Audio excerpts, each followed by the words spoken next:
ये ठीक है, रीजनेबल है। और कानून के समक्ष समानता जो है वो विधि के समक्ष या कानून के समक्ष समानता, ये ब्रिटेन से आया है। इसे हम लोग 20% फॉलो करते हैं, ये याद रखिएगा, ये यूपीएससी में कई बार पूछा हुआ है। अब आगे चलते हैं अनुच्छेद 15। यहीं पे आप बात आ जाता है आरक्षण सही है या नहीं। अनुच्छेद 15 क्या कहता है कि कोई भी केंद्र सरकार या राज्य सरकार या हिंदुस्तान का कोई भी आदमी, कोई भी व्यक्ति किसी दूसरे के साथ पांच आधार पर भेदभाव नहीं कर सकता है। किस आधार पर? उसके धर्म के आधार पर। कि धर्म के आधार पर आप भेदभाव नहीं कर सकते हैं, ये गलत है।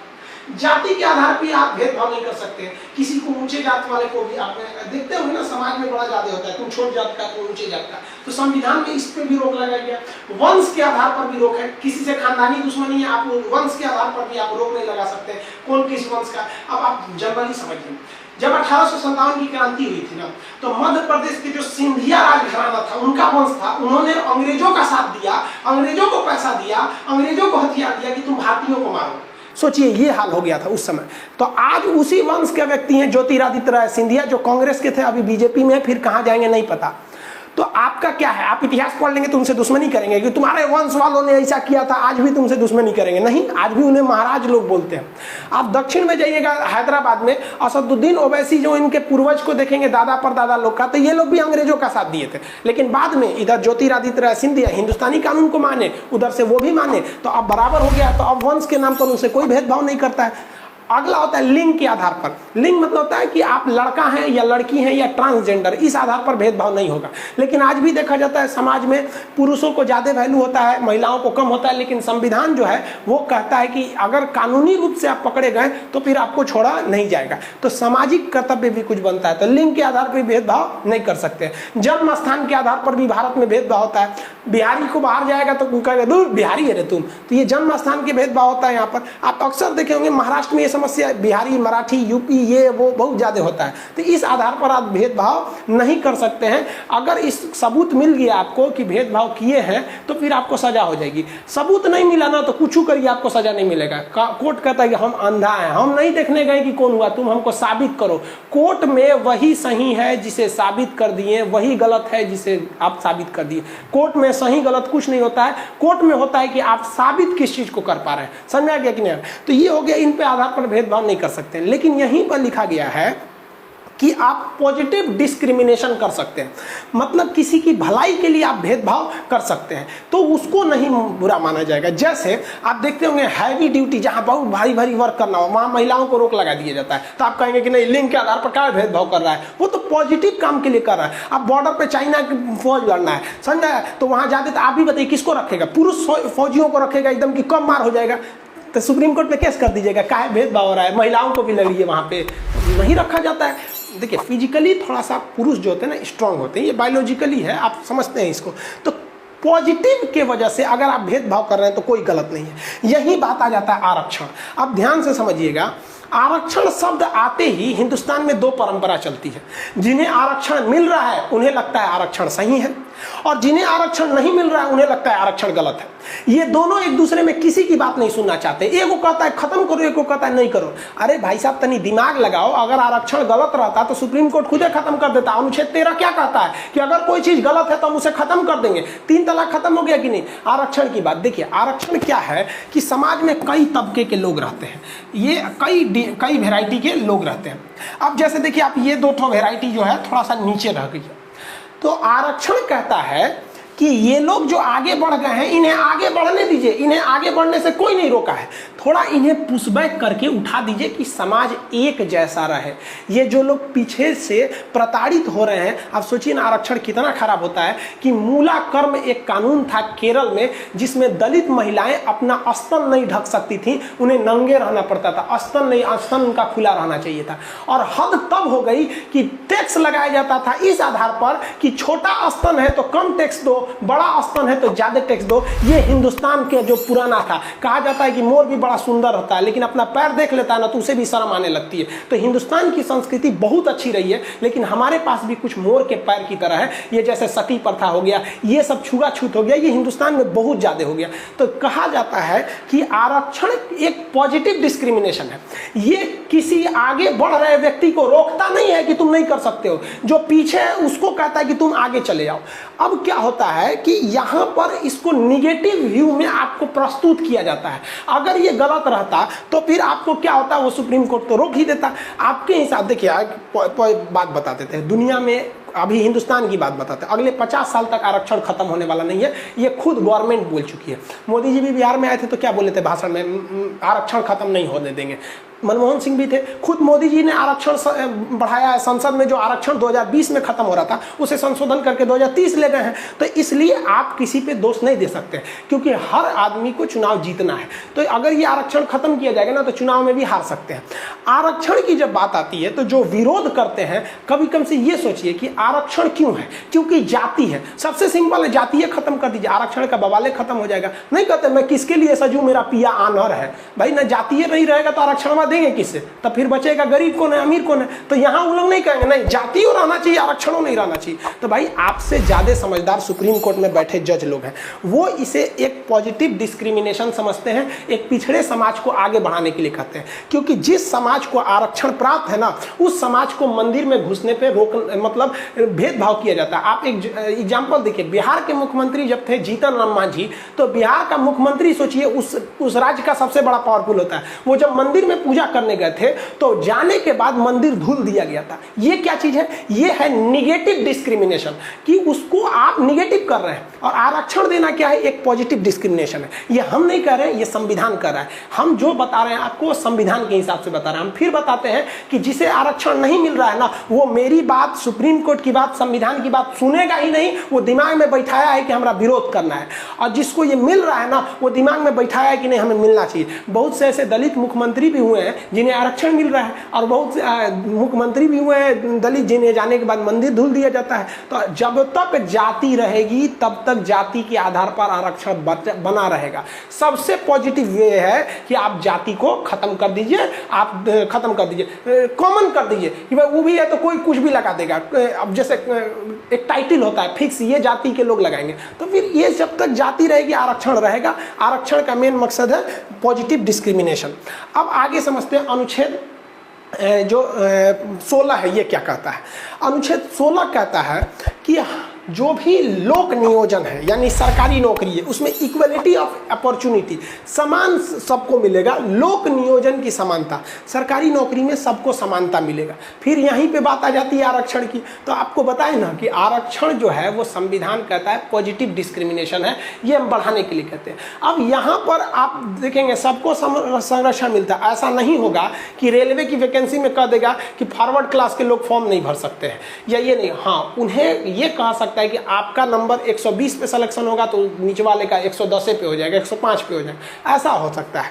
तो आरक्षण कभी भी जाति के आधार पर, याद रखिएगा, आरक्षण कभी भी धर्म के आधार पर नहीं होगा। क्या आप सुने हैं कि मुस्लिम धर्म में आरक्षण है? हमें आरक्षण नहीं मिलता है, हम जनरल कैटेगरी से आते हैं, पठान जाति से आते हैं, हमें नहीं मिलता है। क्या हिंदू धर्म को आरक्षण है? नहीं है। हिंदू धर्म में अगर ब्राह्मण है आरक्षण नहीं है, राजपूत है नहीं है। हिंदू धर्म में दलित है तब मिलेगा। तो आरक्षण की अगर बात करेंगे तो धर्म के नाम पर आरक्षण नहीं है। आरक्षण जब भी होता है तो वो जाति के आधार पर होता है। समझ में आ गया कि नहीं आ गया? और आरक्षण लिंग के आधार पर भी हो सकता है, लड़का लड़की आरक्षण। जैसे मान लीजिए कोई जनरल जाति की लड़की है, कोई जनरल जाति का लड़का है, तो लड़कियां को ज्यादा आरक्षण मिलता है, तो आरक्षण यहाँ भी मिल सकता है। इसके अलावा आरक्षण जो मिलता है वो एक और चीज पे मिल सकता है, आपका स्थान पर मिल सकता है। स्थान मतलब किसी एक खास एरिया के आधार पर। जैसे आप छत्तीसगढ़ का कुछ एरिया एकदम पीछे, असम का कुछ एरिया एकदम पीछे है, तो आप देखे होंगे आर्मी भर्ती में आते होंगे तो कहेगा कि अगर आप पूर्वोत्तर के एरिया के हैं तो आपकी हाइट कम भी रहेगी तो ले लेंगे। तो कुछ ऐसे स्थान है जहां विकास हुआ ही नहीं, जैसे छत्तीसगढ़ का बस्तर का एरिया, दंतेवाड़ा, सुकमा, जगदलपुर, ये सब के एरिया में विकास नहीं है। उड़ीसा का कालाहांडी देखेंगे बारिशें नहीं होता है वहां पर। तो स्थान के आधार पर भी आरक्षण मिल जाता है। ये क्यों दिया जाता है अब आप समझ गए, ये क्या है, पॉजिटिव डिस्क्रिमिनेशन है। वहाँ बारिश नहीं हो रही, खाने पीने को भी नहीं दे रहे, तो एक समाज बिगड़ जाएगा। इसलिए ये जो समाज बढ़ चुका है इसे कह रहे हैं कि जो तुम बढ़ रहे हो उसी स्पीड से बढ़ते रहो, इसका हम बराबर कर देंगे। जिस दिन ये बराबर हो जाएगा आरक्षण रोक दिया जाएगा। समझ में आ गया? तो ये 16 में कहता है कि सबको समानता है, लेकिन पॉजिटिव डिस्क्रिमिनेशन के आधार पर 3 लोगों को इसमें आरक्षण दिया जाएगा। 17-18 में जाने से पहले एक बार रिवाइज कीजिए। अनुच्छेद 12 क्या कहता है, परिभाषा देता है स्टेट का कि कौन कौन नियम कानून बना सकता है। 13 कहता है कि अल्पीकरण यानी कोई पहले का कानून या बाद में बनाया गया कानून अगर हमारे मूल अधिकार को छीनेगा तो खत्म कर दिया जाएगा। 14 क्या कहता है, कानून के आगे हम सब बराबर हैं, कानून भेदभाव नहीं करता है किसी के साथ, कानून के आगे हम सब लोग क्या है, समानता है, विधि की समानता है। जैसे आप देखेंगे मर्डर कर देंगे तो शाहरुख खान भी रहेंगे तो उतने सजा मिलेगा, हमको भी उतने सजा मिलेगा। तो ये क्या कहता है 14। 15 जाति, धर्म, लिंग, जन्म स्थान इत्यादि के आधार पर भेदभाव नहीं किया जा सकता है। 16 नौकरी में समानता है, लेकिन पॉजिटिव डिस्क्रिमिनेशन के आधार पर आपको आरक्षण दिया जाएगा। 17 समझिए काफी विवादित रहा है। अनुच्छेद 17 कहता है कि अस्पृश्यता यानी अनटचेबिलिटी का एवोल्यूशन, अस्पृश्यता खत्म कर दिया जाएगा। अस्पृश्यता क्या होता है, छुआछूत, किसी को छूने से अरे उधर भाग उधर भाग। पहले जब हम इस चीज को पढ़ाते थे ना तो एक अच्छा एग्जाम्पल नहीं दे पाते थे, क्योंकि छुआछूत अब उतना ज्यादा देखने को नहीं मिलता है। लेकिन अब बेहतरीन ढंग से देखिएगा छुआछूत क्या होता है। जैसे कोरोना का मरीज, आप 10 लोग बैठे हैं ना, उसमें एगो कोरोना का मरीज आ जाएगा ना तो वहीं दिख जाएगा छुआछूत, भाग भाग भाग भाग भाग। तो छुआछूत आज भी है। कोर्ट कहता है कि यदि उसे कोई बीमारी है, ऐसी कोई मतलब ट्रांसफरेबल बीमारी है जो फैल सकता है, तो उसमें आप छुआछूत कर सकते हैं। लेकिन अगर आप जाति और धर्म के नाम पर छुआछूत करते हैं ना, तब ये बर्दाश्त से बाहर है। आप देखेंगे गांव के एरिया में आज भी ये छुआछूत का प्रचलन है, क्योंकि गांव में शिक्षा उतना आगे नहीं बढ़ा है। लेकिन छुआछूत की प्रॉब्लम शहरों में अब धीरे धीरे कम हो रही है। अब आप दिल्ली में जाके देखेंगे, मुंबई में, तो वहाँ कोई इतना छुआछूत को फॉलो नहीं करता, टाइम ही नहीं उन लोग के पास उतना। लेकिन गाँव में आज भी रे छोट जात का बैठ नीचे, आप देखेंगे गांव में ना छोटे जात के लोगों को नीचे बैठाता है सब। ये क्या गलत है, ये नियम नहीं होना चाहिए। इसको अपराध की श्रेणी में घोषित कर दिया गया और उसके लिए 1955 में एक कानून बनाया गया जिसे सख्त कर दिया गया 1989 में। इसके लिए आप कई अलग अलग एक्ट है, जैसे एक हरिजन एक्ट है, ये है, आप उसको प्रताड़ित नहीं कर सकते। तो छुआछूत कहता है कि किसी को जाति धर्म के आधार पर आप उससे छुआछूत नहीं कर सकते हैं, उसे अछूत नहीं कर सकते हैं इसमें। तो जो अछूत की परंपरा थी, इसी को खत्म करने के लिए हमारा आर्टिकल 17 आया है। अब आर्टिकल 18 क्या कहता है, ये भी हमारे समाज में एक समानता लाने की बात करता है। समानता क्या कहता है, कहता है उपाधियों का अंत। उपाधि क्या चीज़ है भाई, तो एवोल्यूशन ऑफ टाइटल्स। आप कोई उपाधि नहीं रख सकते हैं। देखिए जब देश गुलाम था ना, या जब भारत में राजतंत्र चलता था, तो कई उपाधियाँ थी, महाराज, सर, नाइटहुड, राय बहादुर, अजब अजब टाइप का, बादशाह, इस टाइप का, सुल्तान, बहुत सारी उपाधियाँ थी, रजिया सुल्तान, ये सब उपाधियाँ थी। तो कहा गया है कि ये सब कोई उपाधि आप नहीं रख सकते हिंदुस्तान में। ये उपाधियाँ अब समाप्त कर दी गई हैं अनुच्छेद 18 से। इसलिए समाप्त की गई हैं कि ये उपाधियाँ किसी एक आदमी को दूसरे आदमी की तुलना में श्रेष्ठ दिखाता था, इसलिए ये खत्म कर दिया गया। आप अगर विदेश में गए हैं, विदेश से कोई उपाधि मिल गई है, तो भी आप उसे नहीं रख सकते। पता चला आप पाकिस्तान में गए हैं, वहाँ को उपाधि दे दिया गया, आप एकदम कोई बहुत बड़े, तो हिंदुस्तान में ले आके नहीं रख सकते हैं वहाँ पर। आप अगर कोई विदेशी उपाधि लेते हैं, जैसे मोरारजी देसाई को पाकिस्तान का सर्वोच्च सम्मान निशाने पाकिस्तान मिला था, तो जब आप विदेशी पुरस्कार लेते हैं तो आपको राष्ट्रपति से अनुमति लेनी पड़ती है, तो आप उसे रख सकते हैं। लेकिन याद रखेंगे ये सब टाइटल आप अपने नाम में नहीं लगा सकते। इसके 2 अपवाद समझिए। इसमें कहा गया है कि 2 चीज़ों को आप ले सकते हैं। एक, कोई भी आपका नेशनल अवार्ड है, जैसे पद्म भूषण, पद्म श्री, पद्म पुरस्कार, तो जो नेशनल अवार्ड है ये आप ले सकते हैं। लेकिन इस नेशनल अवार्ड को आप कभी भी अपने नाम के पहले सर नेम की तरह यूज नहीं कर सकते हैं। अगर यूज करते हैं तो फिर आप इसके खिलाफ आ जाएंगे, वो अवार्ड आपसे छीन लिया जाएगा। सपोज कीजिए कि अगर हमको भारत रत्न मिल जाता है, एक बात कहते हैं, तो हम कभी ये नहीं कह सकते, हम ये भले बोल सकते हैं हम खान सर हैं, हमको भारत रत्न मिला है, लेकिन ये नहीं लिख सकते हैं कि भारत रत्न खान सर, ऐसे नहीं लिख सकते हैं। यहाँ पर वो उपाधि आप सर नेम के रूप में प्रयोग नहीं कर सकते हैं। दूसरी चीज ध्यान से समझिए, इसमें एजुकेशन और रैंकिंग को रख सकते हैं। जैसे कोई प्रोफेसर है तो नाम के आगे लिख सकता है प्रोफेसर खुराना, कुछ भी लिख सकता है, अक्सर प्रोफेसर लोग लिखते हैं, लोग एजुकेशन का लिख सकते हैं। कोई डॉक्टर है तो लिखता है, आसान से लिखता है कि डॉक्टर फलाना कुमार, देखते हैं ना। तो आप कह दीजिएगा सुप्रीम कोर्ट में केस कर दिए, खान सर पढ़ाए थे कि 18 में आगे सर नेम नहीं लगा सकते, तब नहीं, एजुकेशन की चीज़ को लगा सकते हैं। आप इंजीनियर हैं, डॉक्टर हैं, कल को कुछ भी बनिएगा आप लगा सकते हैं वहाँ पर। रैंकिंग भी लगा सकते हैं। रैंकिंग कैसे कि अगर आप सेना में हैं, पुलिस में हैं, तो आपको रैंकिंग मिलेगा। रैंकिंग ब्रिगेडियर सूर्यदेव सिंह, देखिए तिरंगा मूवी में बड़ा बड़ा, तो वो सब आप लगा सकते हैं। इंस्पेक्टर, दरोगा, ये सब आप लगा सकते हैं। तो एजुकेशन, रैंक, ये सब लगा सकते हैं। राष्ट्रीय अवार्ड पुरस्कार को ले सकते हैं, लेकिन इसे सरनेम के रूप में यूज नहीं कर सकते हैं, और इस सारी चीज़ों को तो नहीं कर सकते हैं। अगर आप एक चीज़ गौर करिएगा इसमें, तो आप एक चीज़ देखेंगे यहाँ पे, तो अनुच्छेद 12 से जो 18 तक है वो एक ही चीज़ की बात कर रहा है। आप गौर किए कि नहीं किए, हम इसीलिए थोड़ा सजगते हैं किस चीज़ की बात कर रहा है ये। अगर आप देखेंगे तो 12 से 18, ये तो 12 अलग चीज़ है। देखिए 12 एक अलग चीज़ है, 12 परिभाषा है। 12 में क्या है, परिभाषा दिया गया। 13 में सरकार को धीरा दिया गया कि देख बबुआ, कोनो कानून लिए हो ऐसा मत लेना कि छेड़छाड़ हो जाए, तो ये तो अलग चीज़ है। लेकिन अगर आप 14, 15, 16, 17 और 18 की बात करेंगे, तो अगर आप इसमें एक चीज़ देखेंगे ना, तो ये कह रहा है क्या चीज़, कानून के आगे आप सब बराबर हैं, कानून के नज़र में आप क्या हैं, समान हैं, कानून के नज़र में समान है। ये 15 क्या कह रहा है, जाति, धर्म इत्यादि के आधार पर भी आप क्या हैं, समान है, भेदभाव नहीं किया जाएगा। आप चाहे हिंदू धर्म के हो, जैन धर्म के हो, मुस्लिम धर्म के हो, आपसे भेदभाव नहीं किया जाएगा। 16 में क्या कह रहा है, नियोजन, यानी अगर कोई नौकरी होगी नियोजन, तो उसमें भी आपकी समानता है, लेकिन पॉजिटिव डिस्क्रिमिनेशन हो सकता है।